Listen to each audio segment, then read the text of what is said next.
Another day, another podcast. Ayun. Pag-usapan natin today, Medyo dahil natuwa tayo sa last episode about the cards. So, medyo depende tayo ngayon sa cards kasi may mga natuwa din. May mga feedback tayo na ang cool daw ng cards. Shoutout sa sa Convo and Chill card. So, pipili lang tayo on the spot to. Hindi natin alam kung ano. OTS. Pero, pinili naman natin. Tinanggal natin yung mga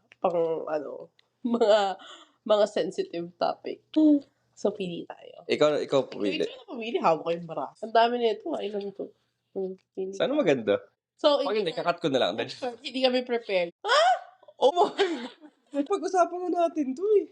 Bakit kasi nandito yung card na yung question, could you be in a long distance relationship? Alam na natin yung sagot yan, so alisin mo na yung card na yan.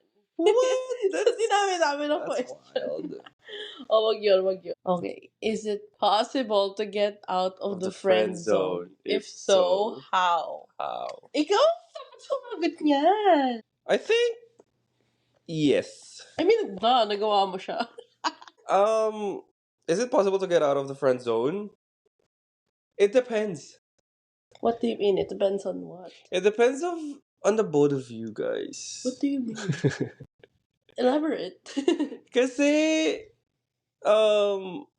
kung parehas naman kayong na ma-fall, gets mo? Kasi kung yung isa, friends lang talaga yung turing sa'yo. Wala. So, yun na yun. Okay, sinado mo na agad yung discussion. Cut mo na to. Another episode na lang siguro. Ikaw muna, sige. Tanongin kita. Depende to eh. Sino ba, ang tanong ba, if someone na naka-experience ng friend zone or ng friend zone? Sige, tanong ko sa'yo, ng friend zone ka na ba? Ang dami yan. Ganda mo, girl. Ay, ganda. So, kung ba tao ng friend zone? Ayoko talaga ng relationship. So, dumaan ako sa ganong point nga ng buhay ko, di ba? Parang, yeah, we can go out, pero wala kang ma-expect sa akin. Parang gano'n. So, nung time pa na yun ata din yung time na parang nauso yung term na friend zone. So, merong mga iba na hindi ako aware na yun yung nagagawa ko. Tapos sila, binigyan na nila ng term, which is, na friend zone ako ni Monica. Parang gano'n, no? Or friend zone ko daw. Tapos ako naman, unintentionally, ganun nga pala yung kinakalabasan. Ako naman nga, feeling ko naman, in a way, valid yung reason ko. Magagawa mo kung hindi ako ready sa relationship. Anong gusto mo ipilit pa? Na friend zone ka? No. So, paano ka umalis sa friend zone mo? Wala. I think, mag-start talaga sa friend, syempre. Yeah. Diba? Sa conversation. Tapos, I think mati-develop na lang talaga in time na kapag araw-araw mo kausap yung tao. So, kunwari, let's say, iba kasi yung atin, iba yung nangyari sa atin, di ba?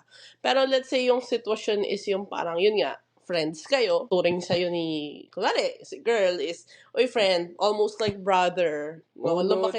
Lumaki tayo together, brother zone, mas mahirap yun. Parang, basta yung gano'n, yung super close nyo as friends.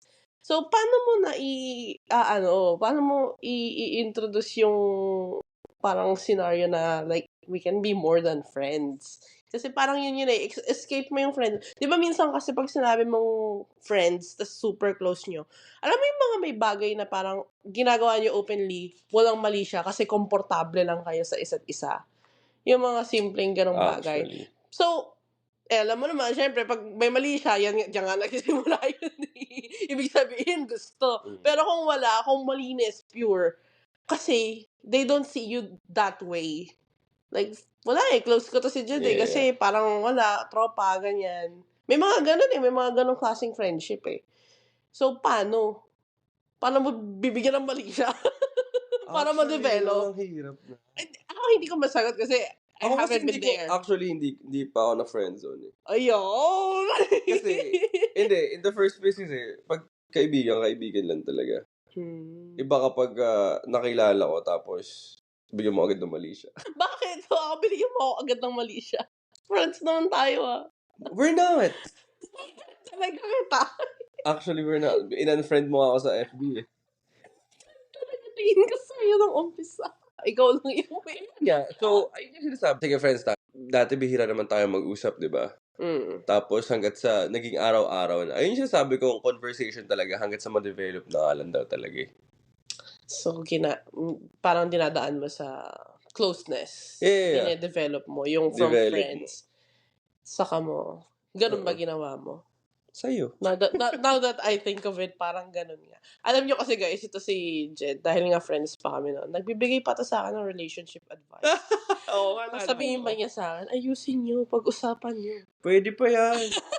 pero deep inside ko parang, wala na yan. Hindi seryoso. Sincere na, nakikinig ako sa kanya na kausapin ko daw. Ayoko na nga kausapin, pero sige. Pero pinagdasal ko kasi yan na So, yun ang style, guys. Take notes. Pili ka pa tayo isa. Isang topic. Sana medyo related, no? Pero okay lang. Ayan baka na. anong card yung Ito malampot na. mo? Ayan na. Ako pipili. Ito na. Do you believe couples counseling is necessary or a waste of time? That's so hard to answer. What do you think? Hindi mo kasi pag ano, lalo na pag di mo pa na-experience eh. Do you think? Yeah, I think yes. Yes? Yes. Why? Especially kapag kayo mismo na sa dalawa, hindi nyo na maayos. Parang ito Usually, na yung last week. Pag nag-aaway eh, no? Parang, malapit na maghiwalay. Parang ito yung last week na pinag-usapan natin sa communication eh. Yung pag wala na talaga, hindi na kaya ng hindi mo na kailangan. Kasi walang kumikibo. I-communicate yung mga yung problem. Tapos parang kailangan sobrang may mediator. deep na. Nag-struggle na kayo sa lahat ng bagay. Yeah.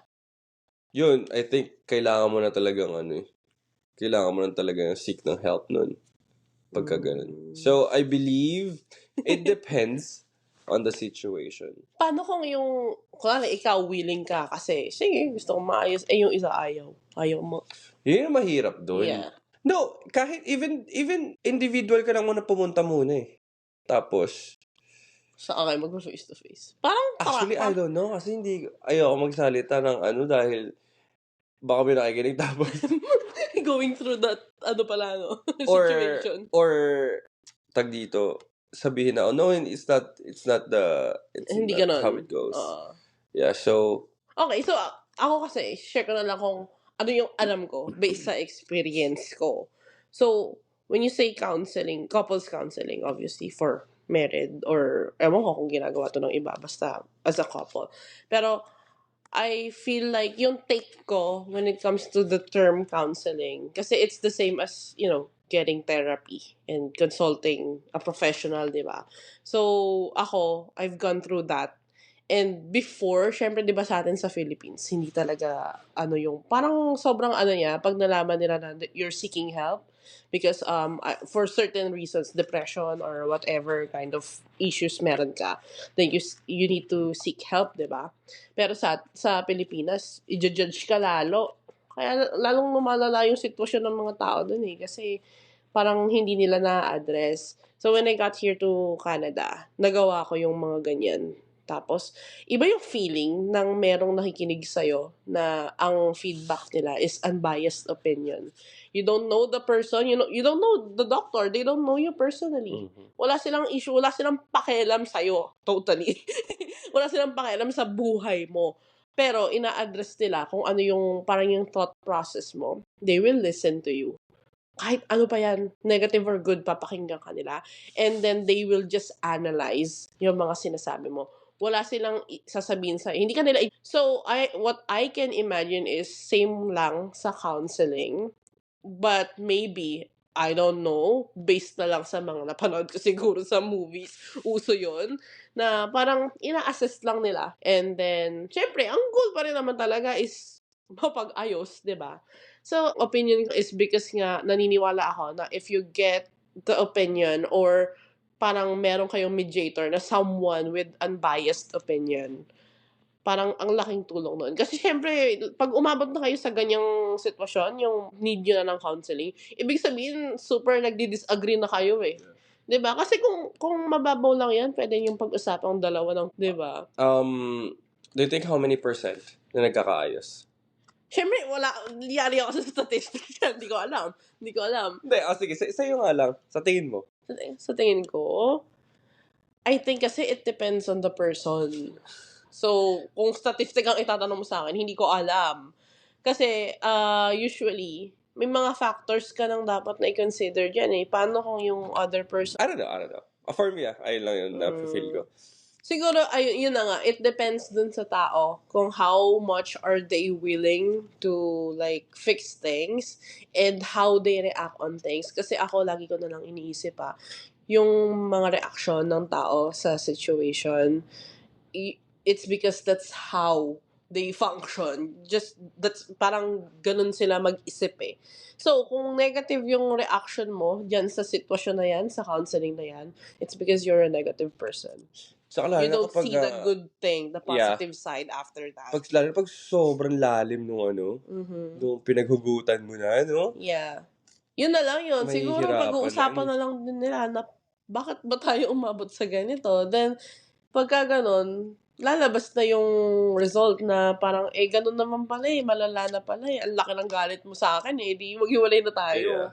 So, feeling ko, ganon yung mangyayari. Pero yung iba naman na parang, hirap lang sa communication, may mga taong... So, medyo nakakatulong yung konting push nung taong... Ano tawag sa kanila? Marriage counselor? Sorry, hindi ko alam yung term. Mga konsehal ba? May kilala rin ako konsehal sa amin. So, ano ba, di ba? So, yun nga, nasa tao na lang yun. Kung willing ba silang parang pakinggan yung... Or parang open ba sila dun sa idea na gawin yun.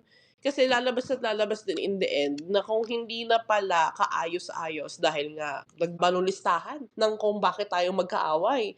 Yung iba naman, hindi naman malalim. Hirap lang mag-communicate. And there are different reasons for that. Possibly trauma. Baka lumaki bawal silang mag-voice out ng opinion nila kaya hindi na lang. Tas hanggang sa nadadala yun madadala mo yun sa workplace mo, sa partner mo in the future, pati sa mga magiging anak mo. May mga ganon. Sorry kung medyo deep yung mga responses ko. Medyo familiar ako dito sa na to. Sa topic na to. Actually, medyo ganong topic ko dun sa isa kong podcast. So, lang naman. Parang by the end of the day, nakadepend yun dun sa thought process ng tao. Paano sila magre-react sa ganyan. But yeah, personally, I think okay siya. And that's because, yun nga, na-try ko on my own. Nice. Nothing to add. Kasi that topic is, for me, I don't know, parang hindi okay pag-usapan. Sensitive. Too sensitive. Pag-usapan natin yung NBA trade. De joke. Sige, quick lang. Anong feelings mo? Ako kasi... I mean, not a Lakers fan. But what is going on? I'm not a Lakers fan, but I'm a Lucas. Pogi kasi ni Luke. Kaya ang daming kahit di mahilig sa basketball, gusto si Luke. Anyway, no, it's out of topic. I mean, yun lang. Yun lang naman ang gusto naming pag-usapan for today's episode. Sure ka? Mo isang card pa. Uy, pwede pa! Oo! Pwede pa, may time pa pala. Time pa. Ako pumili nung last ikaw na ulit pumili. Before them. I think, ang ganda ng question, kasi hindi pa tayo nag-wedding ng church. Ang wedding namin, guys, is civil wedding lang. Yeah. Imagine mo yung scenario. Kasal natin. Ang ring bearer pa natin is si Tio. Malay mo, may flower girl na rin tayo noon. Ang saya. May aagaw eksena. I think I'm not gonna be happy, but I'm not gonna be upset. Oh, yeah. Yeah. Parang, sana pinaalam mo na lang muna sa akin. Okay lang naman kung gusto mo talaga yan. So, dinabi-dabi ng araw. Di ba?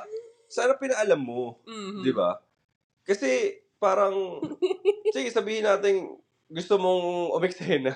Sige, go, pamibigyan kita. Pero, ipaalam mo naman. Like, respeto na lang.